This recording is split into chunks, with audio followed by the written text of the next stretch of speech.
Nahihilig ba kayo sa masasarap na pagkain? Para sa tipikal na Pinoy, kabahagi na ng bawat pagsasalo ang tradisyonal na pagkain. Mahilig tayo sa lechon, adobo, crispy pata at iba pa. Pero alam niyo ba na ang mga ito ay mayaman din sa kolesterol, protina at fats na nagdudulot ng iba't ibang uri ng sakit tulad ng high blood, pagtaas ng kolesterol, kidney stones at iba pa. Kailangang i-flush out ito sa ating tiyan upang hindi makaapekto sa ating kolon sa darating na panahon. Para makita ang pwedeng mangyari sa ating kolon, narito ang isang halimbawa. Ganito ang isang bago at malinis na tubo o drainage pipe. Ganito naman kapag matagal nang nagamit, naiipon ng dumi at nagbabara ito, katulad sa ating kolon. Isang paraan ng paglinis ng ating kolon ay ang pagkain ng gulay, prutas at grains na mayaman sa fiber.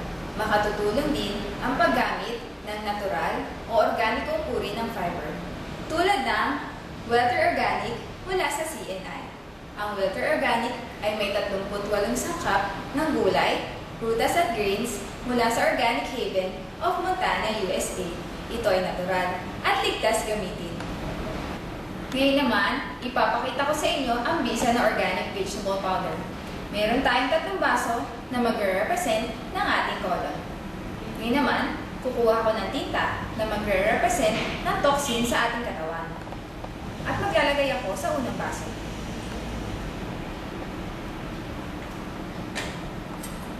Haluin.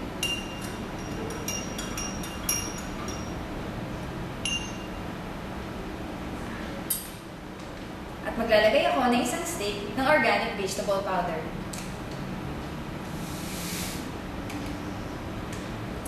At haluin mo.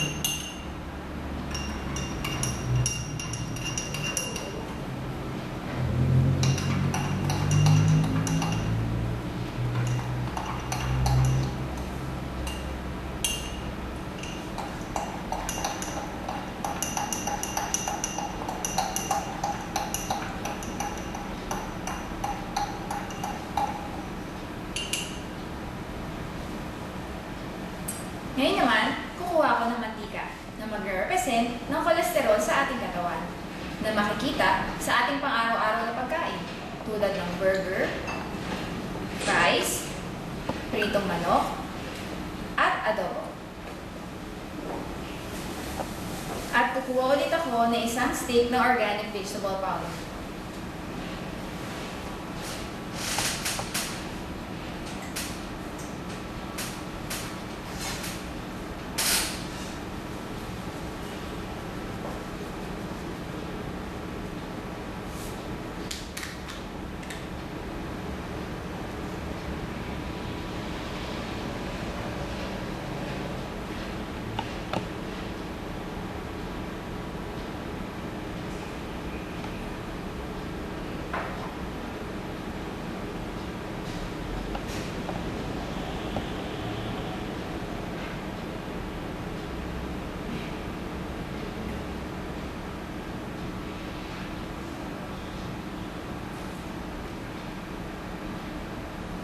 Kung inyong makikita, na-absorb ng organic vegetable powder ang mantika.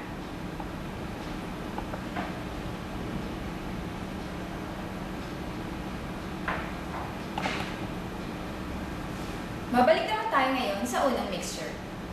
Kung inyong mapapansin, na-absorb ng organic vegetable powder ang tinta.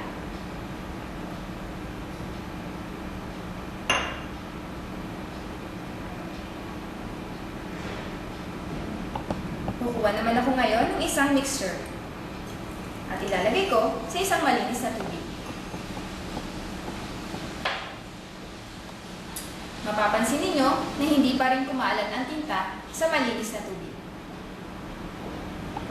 Katulad sa mantika, na-absorb na ng organic vegetable powder ang tinta. Ganyan kabisa ang organic vegetable powder.